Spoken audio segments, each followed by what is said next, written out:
Sup shitters, my name is Logan aka Sputterhands and welcome to SP Reviews, where today we're going to be checking out a track from an act named Heathensun titled Make. And if we switch over to here, we have the track on the screen here. We've got, nu metal, rap rock, and rap metal. And we're going to listen through this track from start to finish. We're going to hear what we think. Let's go. Heathensun. I think I worked with these guys before. It's nice to revisit them again.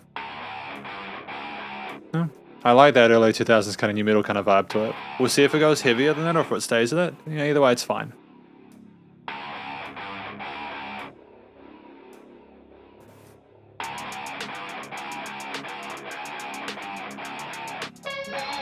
Again, I'm liking the fact that they're playing those guitars. The drums are nicely produced and sound fresh in the mix.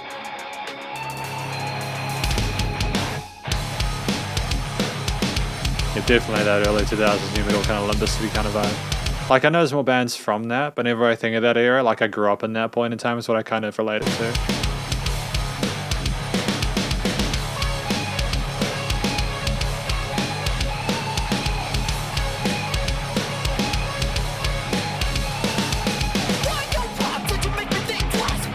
I dig it. You know, having the vocals sit higher in that mix there, sit higher in the mix above the bass and the guitar and the drums. Gives a nice fresh, gives it a sense of presence, you know?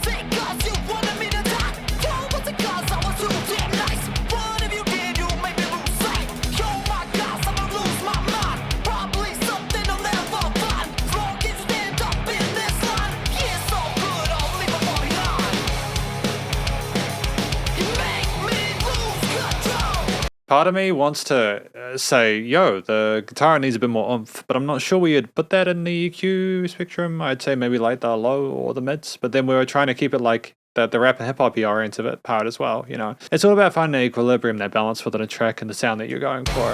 I nonetheless feel as if it's great, but the drums are really punchy. I mean, if you want sort of like a vocal sort of percussion dominant mix, you've basically got it here. The guitars sound great though. I'm not complaining about the experience I'm having. Great growly vocals as well. That's fantastic, you know.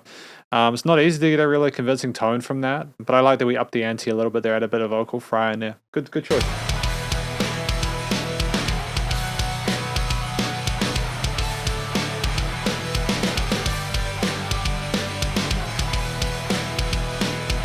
Dope backflips as well, dude. Like, I don't know. Like, real talk, I don't know how people do backflips like that. I mean, I am paying attention to the music, and we've got some interesting arpeggios on the top side with the lead guitar and amongst the bass rhythm and power chords, but how do you do a backflip from the standstill? Oh, the guy lost his hat. That sucks.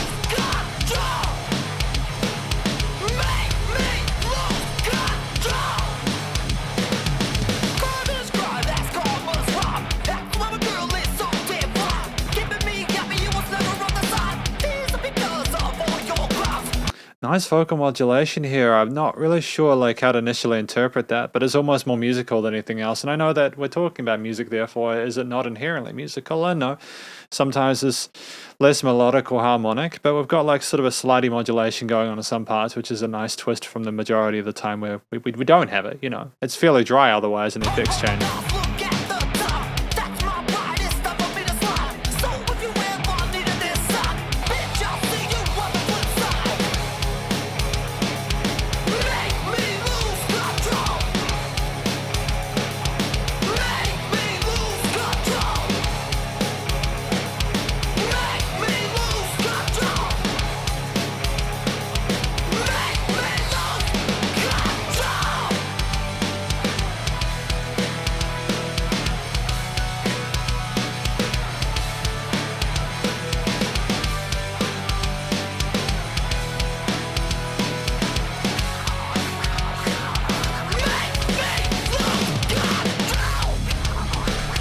Nice sub drop there. A bit of phasing on that. I don't know whether it was the meter peaking a little bit or whether that was part of the compression, part of the vibe they want.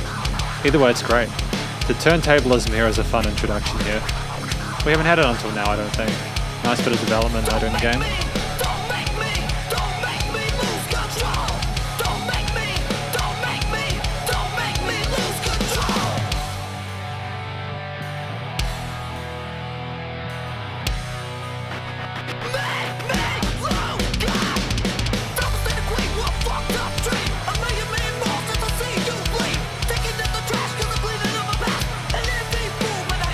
got a mood, got a kind of that mood of the how do I say this? The mood of the Beastie Boys about as well as some of the vocal parts of the vocal delivery.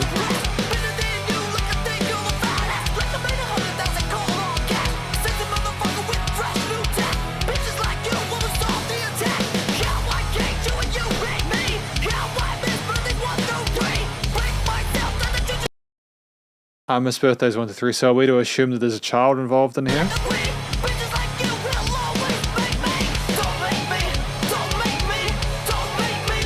Oh, that's really sad if that's the case.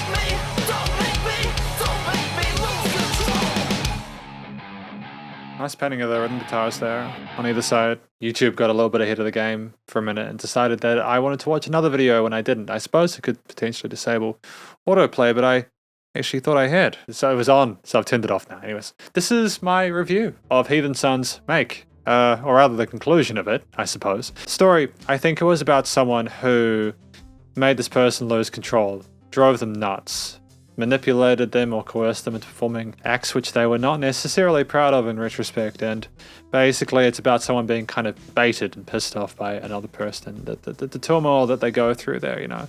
They're trying to come out of it a better person, but there's just been a lot of pain and damage done. Don't make me lose control, you know. The story's interesting, you know, it's compelling. The vocal style is inherently anxious and desperate to try and get some sort of semblance of control back in a situation, and that the desperation marks its way through the way the vocals have been done in regards to the tone, the approach, the energy, the aggression pervade in both. Some like just the straightforward bits, you know, the group chants and the chorus, the growly bits that happen in occasionally, their vocal modulation of sort of a dissonance and warping going on. And there's a lot to appreciate. The guy's a great rapper and fits the mood well. The vast majority of the time we're in time with the kick, drum elements and other parts of the rhythm section, and that was great. You know, it's all we really needed there.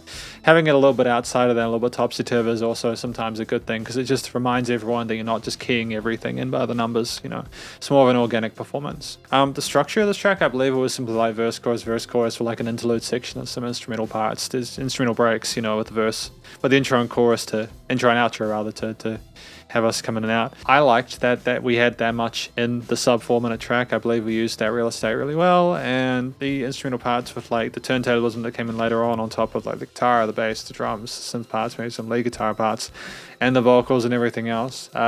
Again, it fit that kind of rap rock, kind of rap metal kind of vibe there really well to a T. Typically when I hear something that I instantly can categorize as being similar to something else I've heard, I think, what separates this from what I'm hearing from other musicians? And that is a tentative subject for a lot of people. Some musicians are trying to pay homage to people they look up to, and other musicians are trying to divorce that, but stumble into the similar breeding grounds regardless. And it's a situation where I feel like Heathensun is in the direction they need to go and want to go, and I haven't really heard that vocal modulation integrate in addition to like the kind of the visceral kind of screaming like that. Maybe I just haven't heard enough of the music within the genre, but that's even more of a reason for me to learn and listen to more. And I think part of the fact that Heathensun has encouraged me to learn more about the genre is testament to the success that this music has and keeping my interest within it. Finally, the recording, mixing, mastering was sensational. We haven't really spoken much about the musical themes. You've got like power chords. You've got some interesting fills on the drums there. The bass line,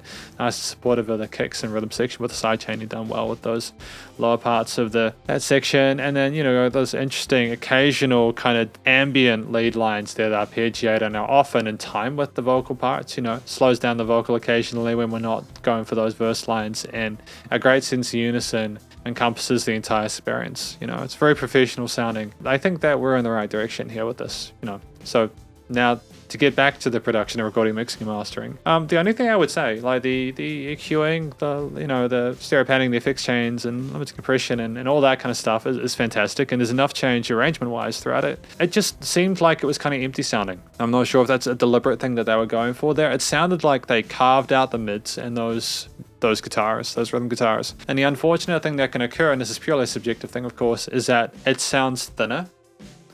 The mix sounds thinner because of that, because the mids are often where you get that sense of fullness within a track. Then again, I was about to say it could be these headphones, but these headphones are known for making those lows and mids more resonant. So if I'm not hearing them through this, there's a chance that there could be a bit of shrillness, and some headphones are a little less forgiving to those mids and highs. But that's fine. I mean, again, it sounds like it's professionally produced, and I can't ascertain how it sounds on other devices because I'm listening through my own. But nonetheless, Heathensun have done a great job with Make, and I wish them the best of luck in future. But thank you very much for watching my review of Heathensun's Make. Hopefully you enjoyed it. If you did, please do go show them some love via their various social medias and their YouTube page. Stay cool and stay safe, and please also remember to support your local musicians and artists at this point in time, as you need to help more than ever with all the crazy stuff going on in the world, and I will catch you in the next review. Spider hands up.